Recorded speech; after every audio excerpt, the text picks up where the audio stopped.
Hello, everyone. And to think, I thought maybe we had too many chairs. I'm so glad you're all here. My name is Farid Matouk. I'm a poet on faculty, and currently I serve as a director of the MFA program. And it's my pleasure to welcome you to the 2025 University of Arizona Creative Writing MFA graduation reading.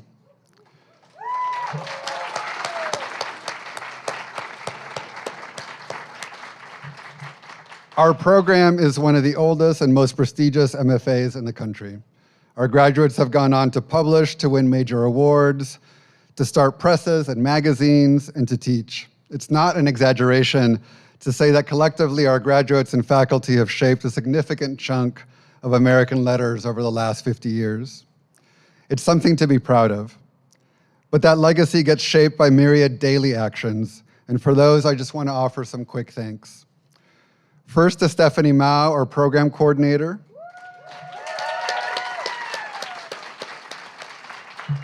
Stephanie has an extraordinary portfolio of skills, relational, analytical, logistical, and she integrates those in the service of our program every day. So thank you, Stephanie. To my faculty colleagues, they run presses and magazines and community engagement programs. Their writing earns national and international recognition. They model the artist's life in all its messiness and glory, and of course they teach. But they also mentor, doing perhaps their most important work in the one-on-one conversations with our students. They continually keep one eye on the draft in front of them and the other on the artist that each student will become in 5, 10, or 15 years, and they advise accordingly. So thank you, faculty. And thank you to all of our students, those graduating and those who will be in their place soon enough. To get here, you had to earn a spot among hundreds of other applicants, but to stay, you had to keep your North Star, your writing, trusting that the stories you have to tell and the voices you have to bring forth deserved all the daily discomfort and joy of writing and of being in community. Thank you also to the friends, family, and beloveds who supported these students along the way, many of whom are with us here today. And last but not least, thank you to our partners and friends, Paula Valenzuela and Tyler Meyer here at the Poetry Center. We're enriched by the literary programming you bring to Tucson, and we're grateful to you for hosting today's party. With that, I want to introduce my brilliant colleague and beautiful human, Manuel Munoz, who will offer this year's faculty address. Please welcome Manuel.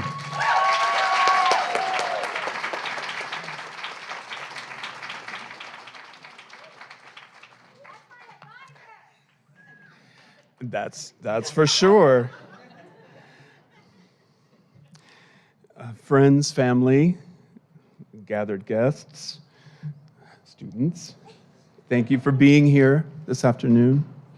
I want to acknowledge the memory of Orly Sheehan, her collegiality and her friendship, her grace and her art. Que en paz descanse. I begin with a quote.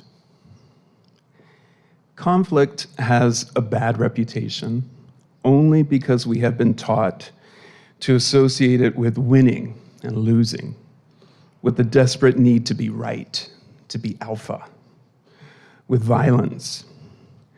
Conflict is not another word for crisis or for war or for competition. Conflict is a condition of intellectual life, and I believe it's pleasure.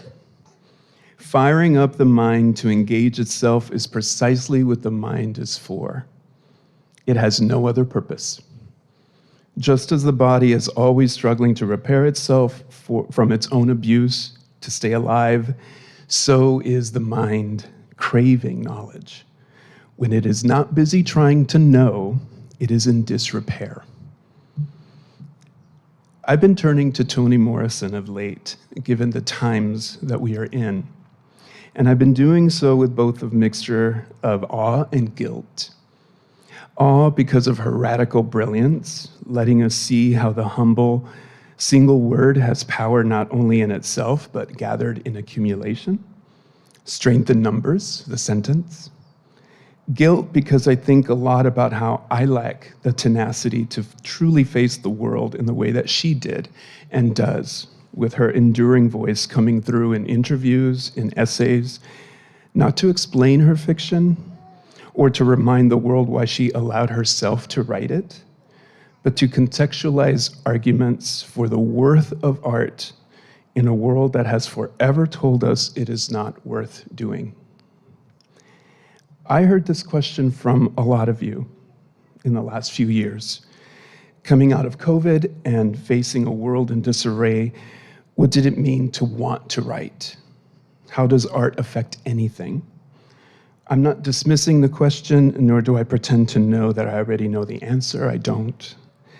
But I have reached the point in my life when I realize that the question isn't mine. The world asks it of me, of us, and it sounds arrogant for me to say that I don't answer to the world, but I don't. I do want to be in conflict with it, meaning in dialogue with it. But to do so, I had to learn to answer to myself. Aren't we our own worst critics? Think of how often you got in your own way. Think of how often doubt took over. Think of how long the page stood blank. Think of how often you were ready to dismiss the poem at hand. Think of how often the prose piece wandered way past understanding. Yet here you are, on the other side, with beauty and terror and shame and joy wrestled onto the page. You know how you got here. You answered to yourself. This is only the third time that I've been asked to address the MFA graduates at the end of the year. Who's counting? But every time, it has been an opportunity for me to think seriously about myself as a writer in my own moment, how I faced a difficult task, and the lessons I can impart to you. One of the reasons I was turning to Morrison was the return of doubt and realizing it never goes away. I keep being reminded in her telling that for some, dark days have always been. For some, art has been the only thing that cannot be controlled. Challenged, yes. Minimized, yes, but never erased. And therefore, not in the realm of doubt. The solace of art's tenacity keeps me going and makes me understand how precious it is to have a mind that keeps engaging with itself. As she said, when it is not busy trying to know, it is in disrepair. All of you and what you know, what you knew, and what you discovered and how you articulated in your work is the source of the beauty this afternoon. It's a source of the encouragement, too, for all of us who are working artists in the room, always in the midst of trying to know. The great gift of being a mentor is realizing that you do less of the imparting of wisdom and more of the witnessing of the encounter with yourselves. It is a tremendous gift to give us as professor writers. I got 3 of them in fiction this year and a 4th in nonfiction, so it bears repeating that I read a lot of this work. And the joy is affirming your knowledge, your courage, your art. What keeps me going in the face of doubt is that I do not believe that a writer is ever alone. My voice is part of many others, and that is what keeps me fired up. I cannot feel alone in what I am doing when I can hear other voices coming to help and help drive away the silence. And here you come, all of you, with your beautiful, beautiful music. Felicidades.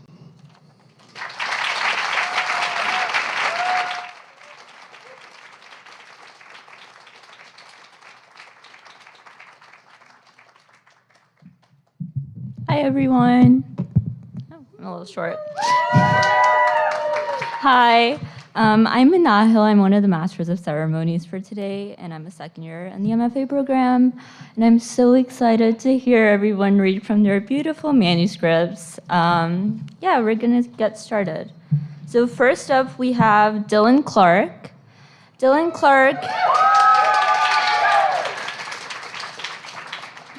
Clark is a writer from New Jersey. They've previously worked as editor-in-chief of the Sonora Review, and you can read some of their work on the Tiny.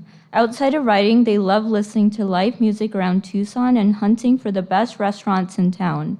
Dylan will be reading from their poetry manuscript titled Affordance. Please welcome Dylan Clark.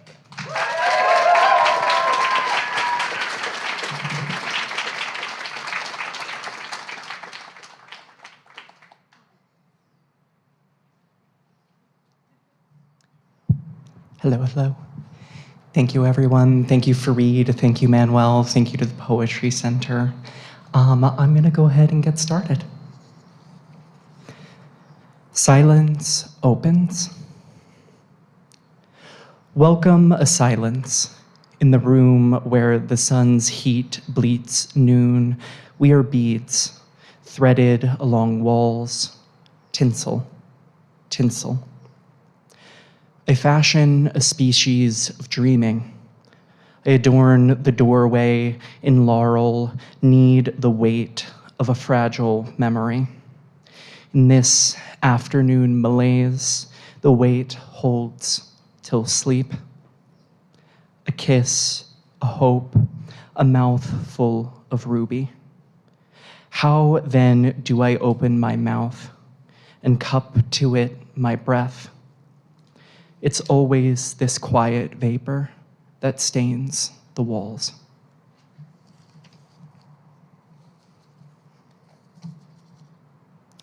If to continue, by the bay I pick stinging nettles. Wild strawberries I cling to the last of a word. An afternoon spent haggard, I know, like light, that the sting of remembering is never temporary.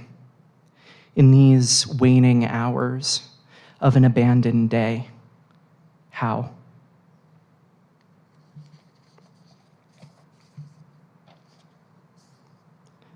Portal to the repeating day. Our hands wait by the sink. Outside, reeds bend by the river, by the bay, where the marram grass grows. Each strain tenses like a vein full of pulse, warm as air and the wet of our metals. I darn time. In a dream, a cup of thunder, a mirage, a soul gull ferrying itself to sea. I am always somewhere by the back door, splitting this same strand of grass. Lightning clusters by the reeds. I want to have a pulse, to let blood for a moment guide my thin corn of twine to be given to. What a vision of you to know. What a portal can be rendered in dawdling.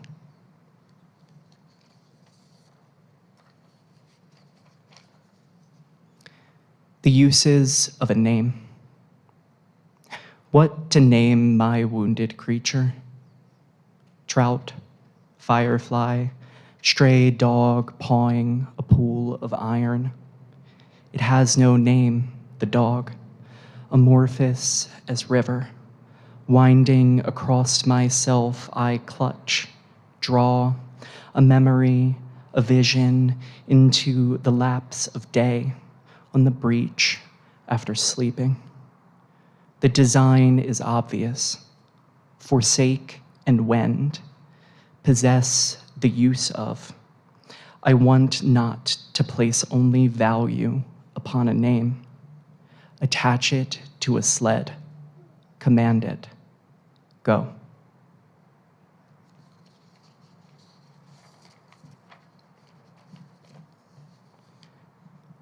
Daydream at midday. I doze to the river's run towards half my long-lost sun. It is the end of summer.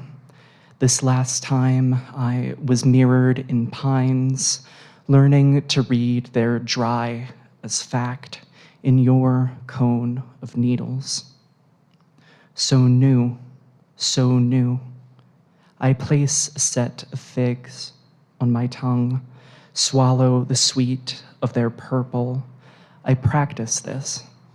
a way of how. I do with my mouth cleave a path through peach to its pit, an undry well. What a species of dreaming.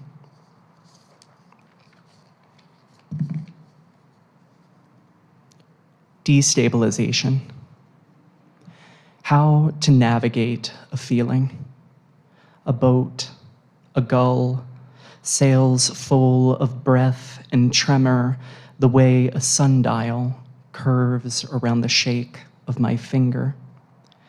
I point to a doorway, always, always where I pointed towards a doorway in some gone room.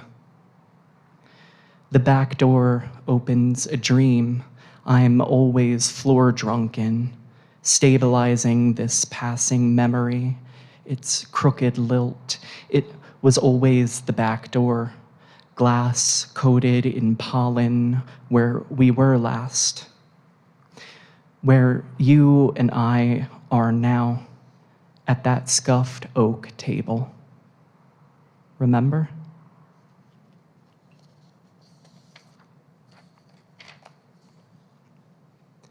Brief moments of nudity. Outside the window, a leaf turns the daylight over itself. The bay gives over its tide and exposes rays of a line, a lost t-shirt, ratty wood of some boat's broke hull. I'm taken by the heat. I have my bare hand. I have my strand of hair obeying not the wind, dearly. There is no angels here, only us, collecting like the heads of reeds, like the sound of a fiddle rasping in the background as it leaves the grasp of earshot. Let all of our skin slip, this dream into sight.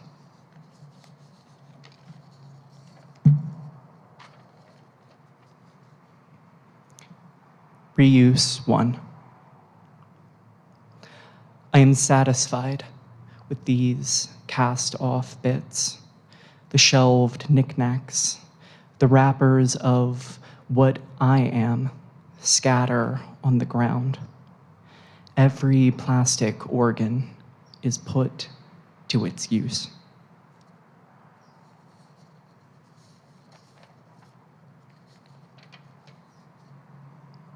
Reuse 2. A glint in the distant night shines, waxes a thought lodged as every beer bottle in the widening river. I stand by the brush as it yellows its unbared teeth.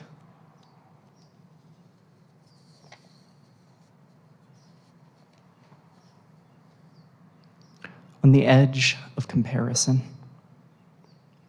We survive like this, anyways, on our edge, a cliff grasping for its kiss, a branch wanting to be water, always on this tip, in the way the asphalt gradients to sand. In this way, we continue, know how to glass ourselves, preserved like metal. The night offers itself to itself, stays still and pants like a warm jar. I want the gentleness of it, to be offered like an animal at your side door, balking never again an outstretched hand.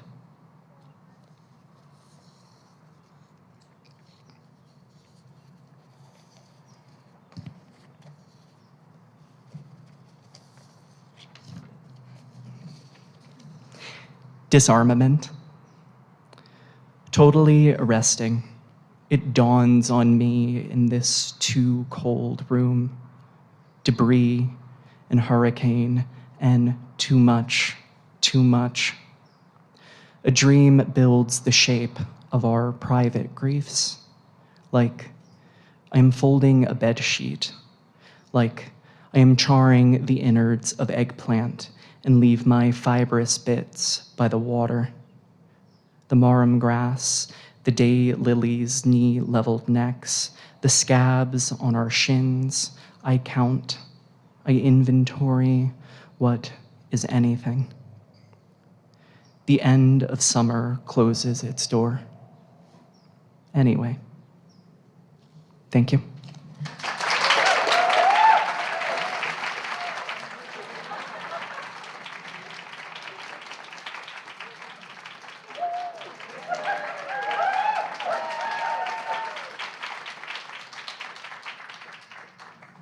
Thank you so much, Dylan. That was beautiful. All right, next up we have Ivette Science. Ivette Science is a writer from Alice, Texas. She has a Bachelor's of Arts in Social Studies from Harvard University. Her work can be found most recently in the Rising Phoenix Review. Ivette will be reading from her nonfiction manuscript titled South Texas Starry Night, a Memoir Through Art. Please welcome Ivette.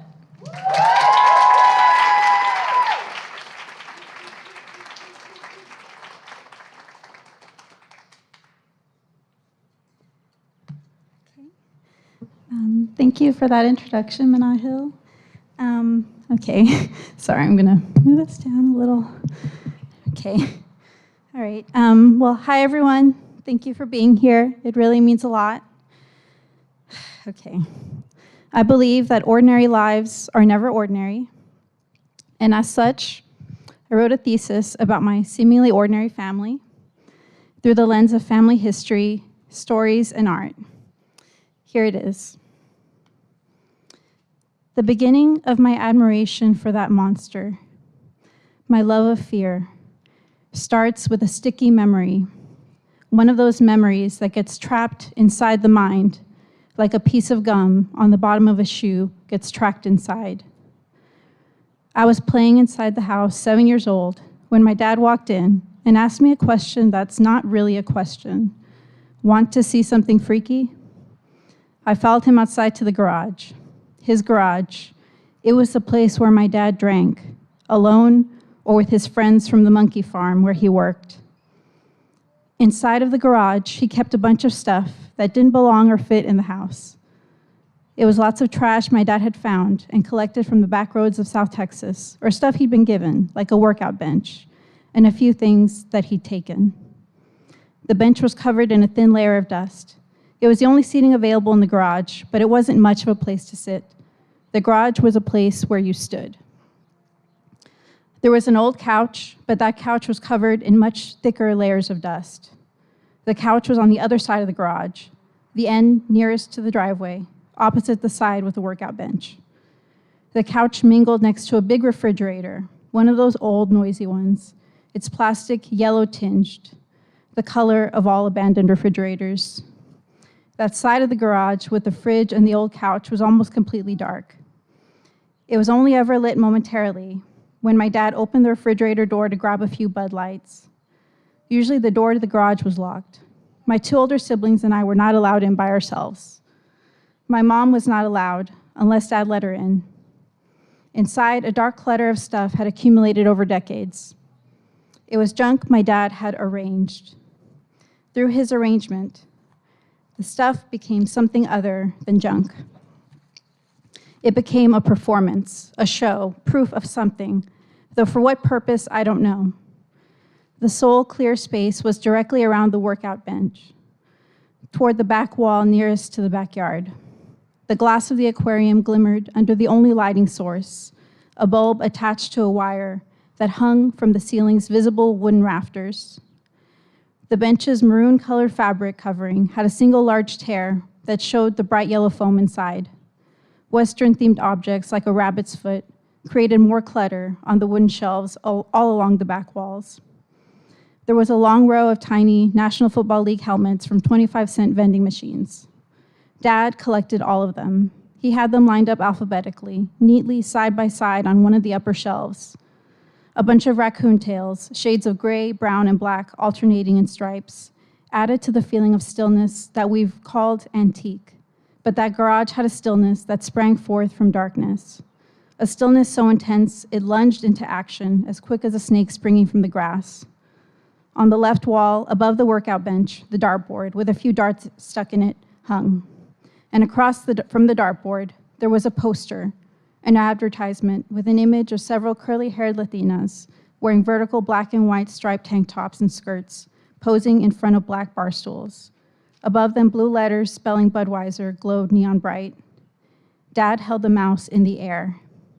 I watched as the mouse twirled, lifting its puny legs and feet as high up and as close to its body as possible, its bright eyes sparkling with fear against the darkness, its long pink tail firmly grasped between my dad's index finger and thumb. The mouse knew what was happening. Dad lowered the mouse into the aquarium. He performed this deft action not with enjoyment, more like eagerness to see my reaction to the spectacle.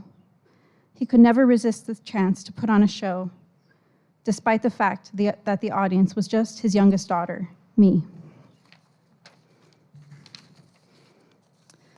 The sandy corner of the aquarium was the snake's favorite spot. The rattlesnake was suddenly awakened, alive behind the glass. I'd hardly ever seen the snake move at all. Sometimes I thought it was dead. But no, the snake was alive, its energy activated suddenly by the sight of the mouse's dangling body. The snake began to dance around the sand-covered floor of the aquarium. Dad dropped the mouse. As the snake consumed the mouse, our reflections were grafted onto the glass of the aquarium. The snake lazily finished up the meal. It seemed the whole body became a belly, and the snake rested as if pregnant, returning to its corner and its baseline immobile state. Dad walked me outside, then back into the house. I didn't react. If anything, I was awed into silence. No tears were streaming down my face, unlike my tios, whom my dad teased relentlessly for choking up after witnessing the feeding a few weeks earlier. But there should be no pity for what is natural, destined, written by nature. Pity cheapens life. The mouse deserves more than that. Pity is contempt. The slide from compassion to pity, formlessness to no form, being to non-being, life to death feels possible here. The guise of playfulness or seriousness, any guise at all, is not enough to save me from this formlessness, from being devoured and consumed by a darkened belly. Only actual playfulness and actual seriousness can help me, not save, but help. Thank you.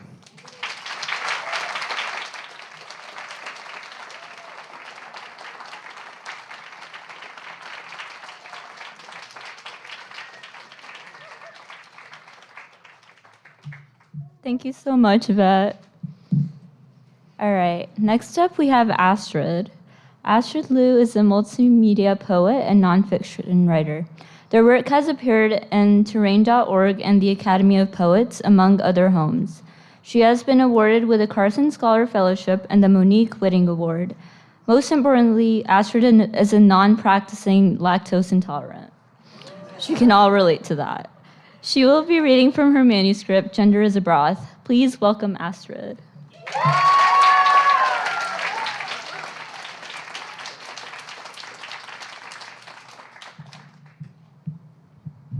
I'm tall today. All right.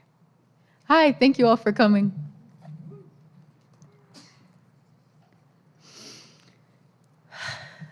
After the first and second waves of Chinese immigration were disrupted by the xenophobic laws of white men, the Border Patrol shifted its focus onto the US-Mexico border. During the Great Depression, white Americans projected their fears about labor shortages onto Mexicans and migrants from other Latin American countries, deporting more than 400,000 Mexicans and Mexican Americans to Mexico. Now, 100 years after it was established to hunt down Chinese men, in order to protect white businesses, properties, and work, the Border Patrol has swollen from a handful of mounted officers to 22,000 authorized agents. Yet the Border Patrol is not the only force committing violences against migrants. It never has been. America's xenophobia runs deeper than federal or state government, historical era, political party, red or blue. Obama deported 5.24 million people from 2009 to 2016. Trump deported 1.9 million people from 2016 to 2020. and Biden deported 4.9 million people from 2020 to 2024. 2 months into his second term, Trump has already deported 37,660 people. The systems of America run hand in hand to lure migrants in with the American dream, exploit them for their labor, then round them up like livestock and deport them without a care for their humanity. That was the story 150 years ago when the gold dried up in California. And that's the story now as egg prices soar and bird flu spreads. I recently brought up those Chinatown apologies to Dure while visiting them on a trip to the East Coast. I used to think those apologies were so performative, you know? Fuck, at least they performed then, she said. I'd give anything to go back to when they were so scared they actually apologized for their crimes. The streetlights blinked on as we walked through the night. It's so easy to justify shuffling the cost of my silence onto others, because I myself suffered indignities as an Asian person in America, because my parents suffered countless losses to make it in America. I won't pretend to speak for all Asian Americans or even all Chinese Americans, all queer Chinese Americans, however small the parts of me can be whittled down matryoshka identities nesting within one another. I know I am lucky to be here at all.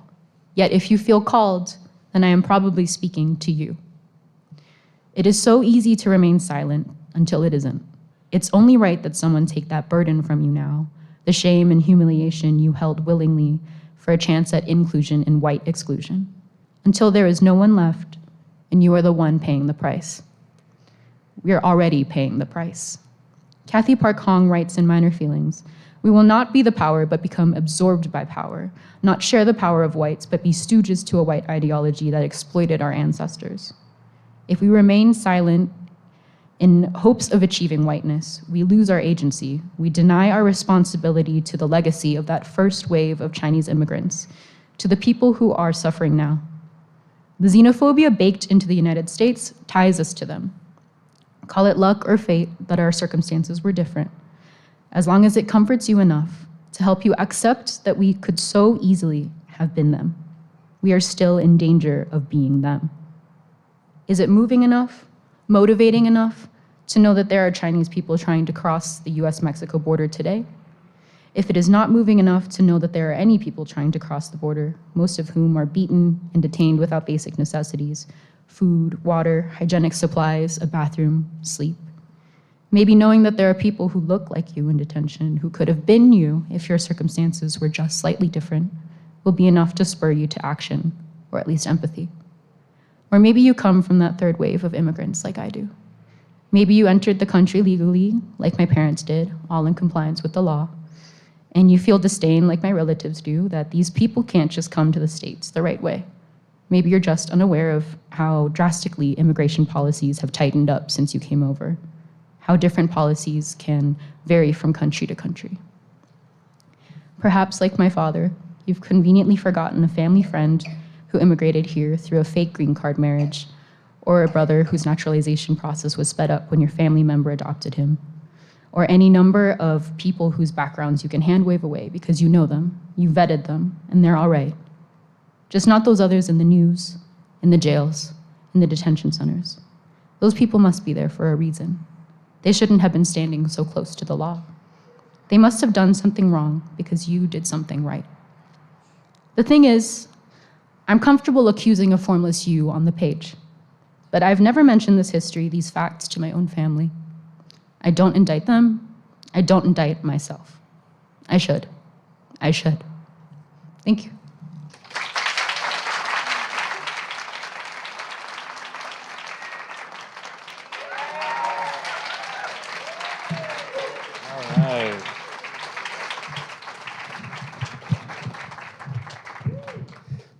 Thank you.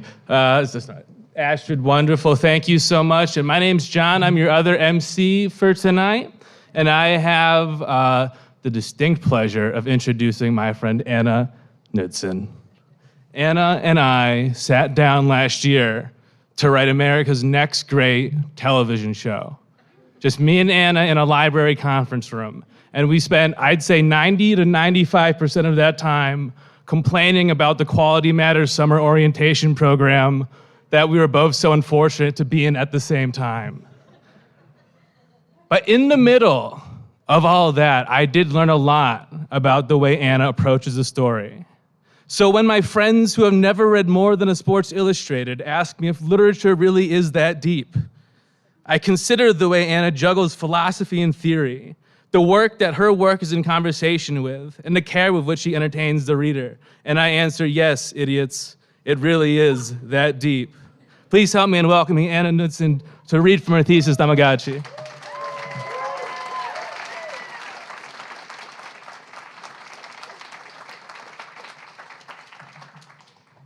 Thank you. I'm reading the opening pages of my thesis, a novel about a woman who sublets her apartment to a criminal and falls in love with him over text. I post my apartment on Craigslist. 4 bites, same day, same guy, 30-minute increments.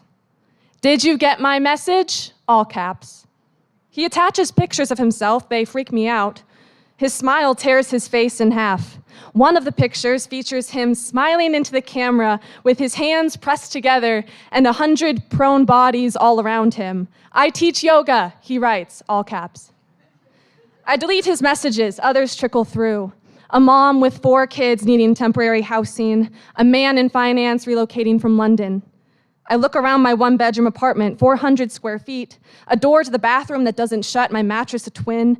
I don't have a dining table, I don't have chairs. I picture trying to cram 4 kids here for a summer, all summer. I delete her message and text the number of the man in finance. A bubble appears almost immediately. He thanks me for getting back to him. He tells me he'd love to view the apartment. Could he come Saturday, 11 maybe? I tell him he can see it now if he wants. I tell him I'm free tomorrow too, or even the day after, whenever really. I poke fun at myself like I'm a total loser who has nothing going on. So what? I make it desperate too. I flatter him as if to say, Craigslist is a wasteland and you're the only one who can save me. I gnaw at my thumb. The bubble reappears, still typing, and I picture myself on a plane as soon as tomorrow, far away from here, high up in the sky. His text arrives. Unfortunately, he's tied up at the moment, but he looks forward to Saturday. Vague, professional, polite, rational, spoken like a true man in finance. I toss my phone onto the couch, then pick it up again to call my sister and tell her I can't be there as soon as I'd hoped, but that I'm coming. What's the holdup, she wants to know. I tell her that so far I only have 2 options for the sublet and one is a lunatic. So go with the other one, she says. I tell her I would, but that one's plain hard to get. Nothing is easy with you, my sister says. I receive another message from the yoga instructor when I'm cooking dinner. Allow me to tell you more about myself, he implores, all caps. He has attached a picture of himself crouching at a trailhead, a marathon number taped to his chest, 2 thumbs up, face split open like a melon, red mouth. I can imagine him on a couch at a friend's house or in some bed in a motel room somewhere off the interstate, typing email after email, convinced that if he can only get across who he is as a person to me, a stranger, then the apartment will be his. As if the reason I don't reply is because I don't know him, rather than because of his desperation. He wants it too much. The apartment isn't nice enough to want that badly, and it makes me wonder if something is wrong with him. He reminds me of the children I used to meet at playgrounds when I was young who ran up to me and asked if I wanted to be their friend. I would agree, chase them for a while, then find an excuse to slip away on my own. My mother would be watching from the bench, smiling, and I would feel a swell of hatred. I wasn't able to tell if her smile was because she was struck by how simple and how beautiful it was to make friends as children, or if because she had caught on to how I was obliging them and smiled because she thought I was kind. I didn't know if it was kind, playing along with children who didn't know they were coming on strongly, who didn't know that friends were made in less outright ways, and so would one day be laughed at or, inexplicably, in their eyes, excluded. I remember looking to the bench in the first place for a sense from my mother about the right thing to do and saw only her unreadable smile. I hated the smile that was a conclusion about something I could not see and did not know how to reach. I delete his message and in the morning wake to another. Hello, it reads, all caps. Are you there? Yes, I want to reply, and that's the problem. Instead, I delete his message. I scan my email for others and find none. I am running out of time. I download Facebook. There, I duplicate the Craigslist ad. Summer sublet, $975 a month. I check the pictures again before posting for mirrors, windows, things that might have caught my face or given away my location. But the windows and the mirrors are fierce blazes of light. I post the apartment. Even though there was nothing of me in the mirrors and I'm only a profile picture, messages from men pour in. Am I selling anything else? I'm beautiful. Are my nipples hard? I'd fuck you on that bed. I'm lying on the bed in question. I can feel every spring press into my back. I go through the messages one by one. I look for a woman, but only men have replied. I delete the advances and reply to a university student named Kevin, who seems well-meaning but young. On my doorstep the next morning, he seems even younger. When he smiles, he reveals braces. I'm no longer concerned about the parties he'll host, the frat bros who'll crash on my couch, spill beer on the carpet, fuck girls on my shitty mattress. But he texted me that night to ask, "Are you free next weekend?" And like that, I am back where I started. I'm nowhere. I'm angry. I tell him, no, I'm not free next weekend. I am subletting my apartment for the summer. I'm leaving town. Oh, haha. I block his number. Like that, I receive a message from the man in finance. He's looking forward to Saturday. Could he see more photos? So I take more photos. Of the bathroom, the bedroom, of the closet. I crop out the clothes that litter the floor like plastics washed up on a beach. I crop out the dishes that extend from the sink to the counter. There are plants on my TV stand, so I show him those. Art prints hang above my desk, a Toulouse-Lautrec, a Matisse, I send those too. My mother had made sure we studied art history. There were days in childhood I hadn't bothered with math. There were spelling tests I wrote out from the answer key. There were experiments in science I hadn't seen the point of recreating in our kitchen when I could simply imagine myself doing them, copying into my notes the procedure and results from the textbook. But there was always art history. There was my mother making golden objects emerge from the dark, swimming backgrounds of Renaissance paintings merely by pointing at them with her finger, a magic trick. I look outside to see the world is growing dark. I realize I have a lot of energy. I put on my sneakers, I throw on a hoodie, I tell myself I'll clean tomorrow. I lock the door and start to jog. It's 3 miles to the gym, and at the gym, I sit on a bench and text the man in finance between sets. He wants to know where I'm going. Home, I tell him, which is more or less true. He wants to know why. Because it's the summer, I joke, I'm out of a job. I flatter him again in the hopes he responds to flattery. I tell him it's a huge favor he'll be doing me, paying my rent. And if he doesn't respond to flattery, I hope he responds to obligation. I have to be on a plane. I have to be on a plane as soon as possible. My leg jostles on the bench. Why is he back in town, I ask. Breakup, he tells me. Ouch, I reply. Not really, he says. By the time I walk home, the world is completely dark. The moon glows, cars shoot past me. All I can see are miles of headlights. I put my sweatshirt back on when I leave the gym. My sister has told me she can't believe I wear sweatshirts in the desert, especially in the summer, but I like wearing them oversized in men's. I like the bagginess. I like that I am lost in the fabric. I like feeling that it doesn't have to be me underneath the clothes. It could be anyone. I know as I walk that no one's fooled. 2 or 3 cars honk as I pass. I get a, "Hey baby, are you real?" from a man under a streetlight beneath the cover of trees. But I imagine I fool them. I imagine I am anyone, and I walk fast or even run, and sometimes it feels true. Thank you.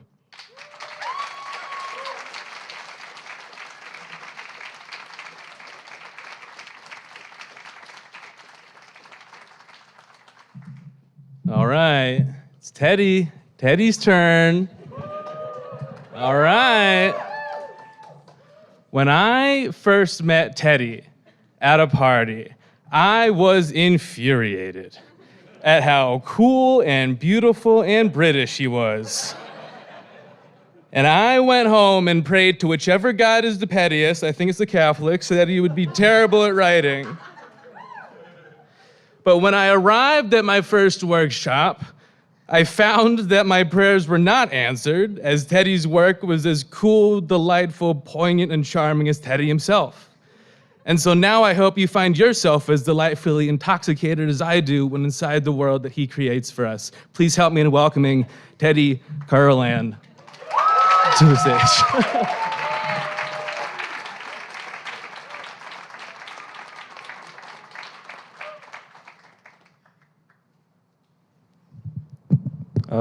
Hi, everyone. Thanks, John. Before I start, I just want to say hello to my family at home, whichever camera is looking at me, and my friends back in Essex. And thank you all for coming today. And to my peers as well, the program has been a wonderful experience.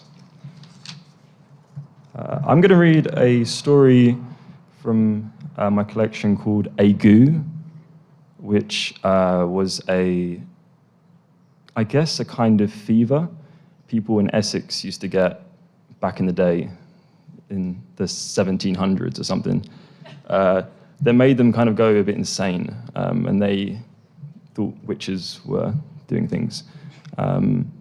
So this is a story called Agu. In the few months I lasted at that school, I had a student who kept a guinea pig in the cabinet behind my desk.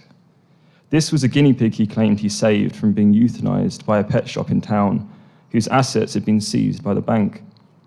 He was in my form class, so I saw him morning and afternoon tending to this thing. His name was Frank, the student, that is. He sat directly opposite me at the front of the class, feeding the guinea pig carrot shavings from the palm of his hand, his blazer cocooning it out from the crosshairs of his peers. Frank was wary like that. He had one of those pale and chiseled faces that seemed privy to a certain type of adversity, the kind that inevitably led him to care for a guinea pig. I was depressed and had somewhat of a drug problem, but his concern kindled my cold heart. It was a small, nice thing. I didn't ask why he couldn't leave the guinea pig unattended at home. I got the sense it was not a good home at all, that his brother was afflicted with some serious psychological issues. Not that I needed to know. School had bigger fish to fry than a guinea pig.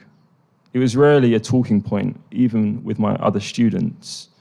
Occasionally, one of them would come to my desk and take note of it, like it was an accessory of some kind. They all asked the same array of questions. Where did he get it? How much was it? Was it really only £2? Do you plan to breed more? Eventually, one of the emo kids asked for its name. Ivan, Frank said. That's a bad name, the emo kid said.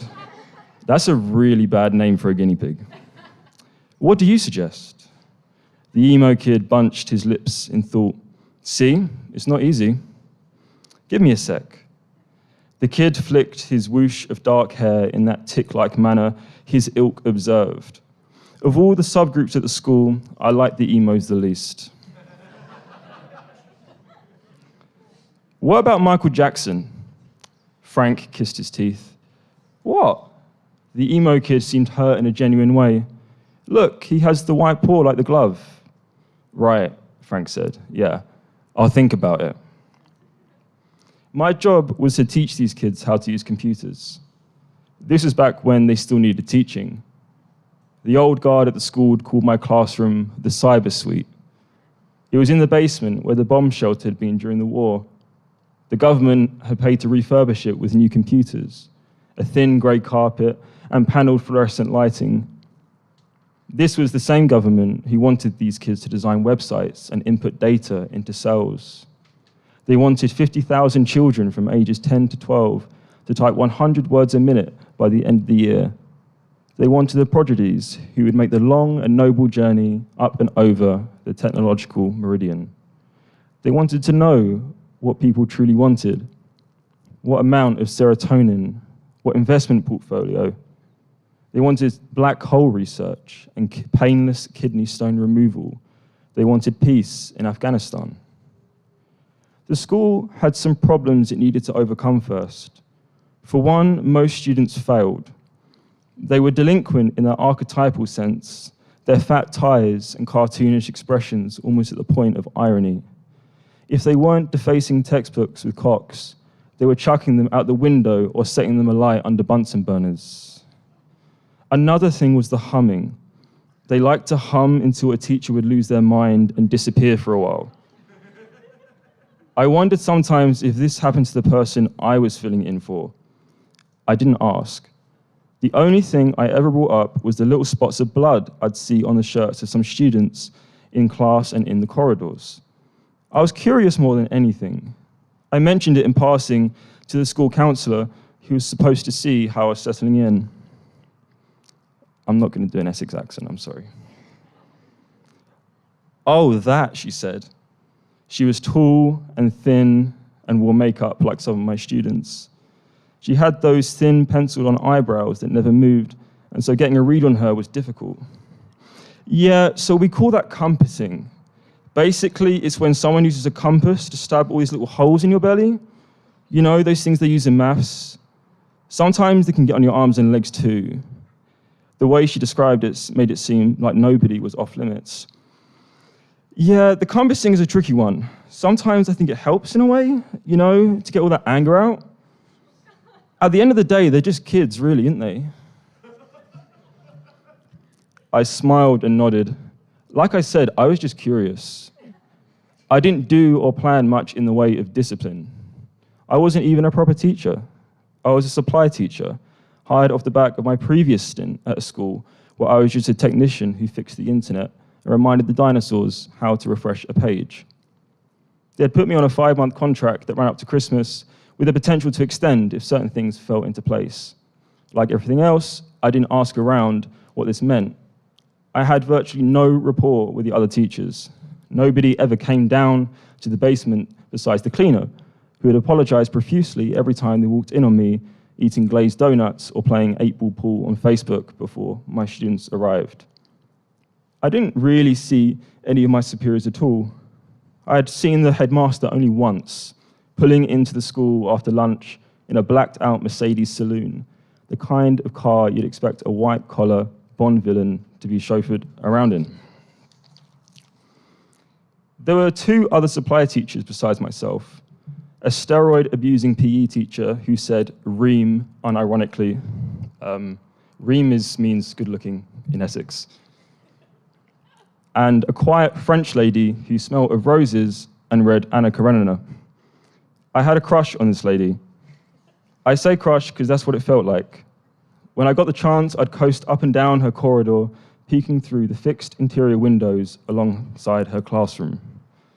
She taught French, obviously, which meant the department now had an actual French person in its ranks, not just someone claiming to have a French passport. I had a hard time imagining her among those other teachers. I had a hard time imagining her generally, how she came to even apply for the job, why she wasn't skirting around Paris on a Vespa or something. Her name was Miss Anglais or Agnes. She was a fair bit older than me, her late 30s perhaps. It was hard to say for sure. She was tall and wiry and had a stern disposition, like she didn't want to be bothered. I thought about her all the time. She had an overlooked beauty, the classy and timeless kind you'd find in an old Renaissance painting. She had dark hair and a pale, rounded face, cheeks I wanted to pinch lovingly and kiss. There was nothing special about what she wore. A white blouse tucked into a grey shirt, black tights and tasseled loafers. I imagined her normal clothes were too tasteful for the school grounds. The first time we spoke was in the corridor by the assembly hall. "Is this the cue for the assembly?" she said. Her accent was soft and sexy, but also assertive. "Yes," I said. She nodded and got in line behind me, and that was the sum total of our conversation. For the rest of the day, I let my students do what they pleased and played 8-ball pool. Thank you.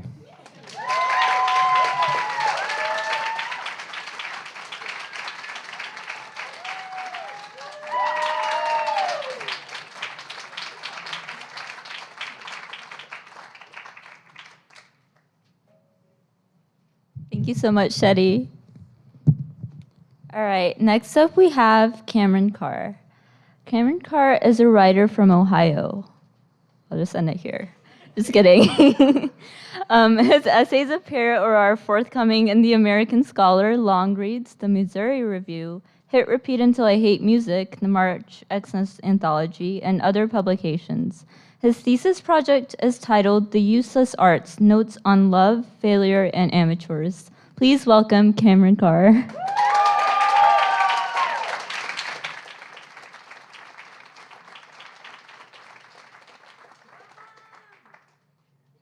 Thank you, everyone. Thank you for being here. When I first got here to the MFA in Tucson, I made the mistake of writing about where I came from before in my home, which is Ohio, and I gained a reputation for being the Ohio writer who only writes about corn. So even though I don't really write that much about corn, I thought that I would try and finish that myth today or keep it going. So this piece is about the Midwest and a little bit about corn, but it's about the painter Grant Wood, who you might know for that pitchfork-toting American Gothic painting. And this is about him and the idea of regionalism. Today, regionalism most often means precisely what Wood tired of and struggled to escape: quaintness. The image of regionalism is an image of Wood's most famous tropes: the weary white rural faces, the beyond bucolic farmland, the corn claiming the land at least as far as a painting's frame will let us see. Regionalism signifies a kind of conservative, Luddite nostalgia for a prior America, or a contemporary version of it, where the corn and soy expand to overtake the smaller farms that overtook the land following a colonial removal of the indigenous people living there before. Regionalism means mega farms and monocrops, 6-lane highways and strip malls, American Gothic on t-shirts and coffee mugs and magnets and baseball hats, American Gothic with lightsabers and Mickey Mouse ears and Minion goggles and Kermit the Frog. Regionalism, some city planners promise us, is gentrifying into a new arts district full of microbreweries and murals, a steakhouse and vintage stores, a 5,000 cap concert venue with they promise plenty of parking, with culture and community and increased police presence and still space for everyone to park. What that version of regionalism sees is a heartland transformed into any place that feels flown over or worth forgetting, a single place that dreams of being universal. Wood, though, he preached regionalism, at times all but giving up his own art to advocate on its behalf, did not advocate one specific region. He wrote that a cult or fad for Midwestern materials is just what must be avoided. Regionalism has already suffered from a kind of cultism which is essentially false. Wood wanted instead to counter an industrialized and mass-producible culture with an art that connected directly to the communities and people who might appreciate it, which is maybe why he felt that a hotel dining room in Iowa ought to have a chandelier of corn, that an advertisement for local realty should put cows and coveralls alongside a barely clothed depiction of the Roman god Mercury. This is the regionalism that attracts me still, not a quaintness Wood bemoaned as merely picturesque. In the Midwest that raised me, I'm not foolish enough to see an ideal, nor to believe that those millions of acres of corn, those models of growth and order, do not sprout from the seeds of devastation, past, present, and future. But I do believe in the possibility of loving home, as Wood wrote, in spite of abundant knowledge of its faults. Wood's work frustrated critics because it didn't make those faults apparent enough, because the artist with no college degree failed to manipulate his subjects with sufficient mastery. Both continue to be critiques of the regional and local and amateur today, too novice, too dated, explicit in all the wrong ways, unable to speak to great unities of people. And maybe this is true, but I believe in the possibility that art may be worth more than mastery of land or audience or craft, that art may be a source of community, and that much more may be worthy of the name of art. It strikes me as no coincidence that one of the critiques of Wood was and remains that he was not a true artist. Critics complain of his kitsch style and time wasted painting murals, but what's so bad about a mural? They're lumped in with the work of mere crafters or amateurs, but it's from that amateur spirit that routine work can become, as scholar Edward Said writes, something much more lively and radical. He continues, instead of doing what one is supposed to do, one can ask why one does it, who benefits from it, and how can it reconnect with a personal project and original thoughts. Perhaps murals ask for a different kind of attention than a painting or performance tends to. They ask for an attention that is connected inherently to place. In Columbus, Ohio, on the east side, spread across the brick wall of an immigration lawyer's office, there's a 12-foot-tall painting of the writer Hanif Abdurraqib, pictured with the faces of a community behind him. Abdurrahkeeb grew up on the east side and writes so vividly about the worn asphalt of its neighborhood basketball courts, about how I-270 loops around the entire city, about the longing drive that music lovers make from Columbus to wherever music might be playing. To see his image there is to see an image of possibilities. The possibilities for the people of Columbus East Side and the possibilities of making art that looks toward home. And of course, the mural is the work of another Columbus artist, Brian Moss, mentored by yet another Columbus artist, Amina Robinson, whose work Abdurrahkeeb has credited with creating possibilities for him and other Black artists in Columbus. I saw Robinson's art every time I visited the Columbus Library's main branch downtown, which, despite being far further from me than the Linden or Whetstone branches, I visited because I liked the space itself.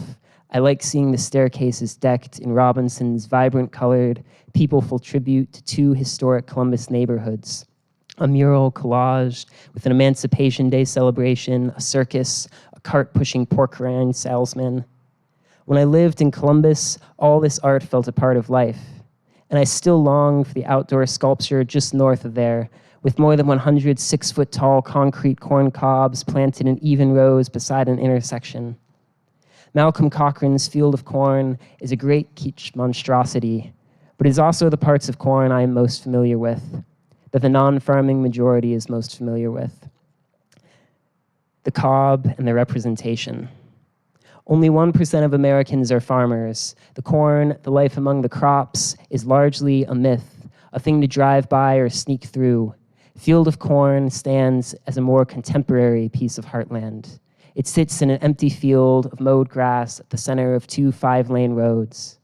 Some say that Field of Corn looks, when driving by, going 50 miles an hour, like the white grave markers of a military cemetery.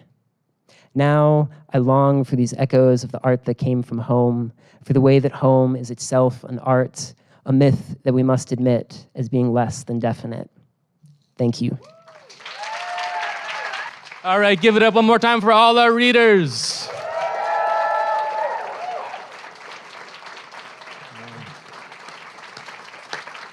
Thank you so much for coming, and I believe we have bagels and some light fruit.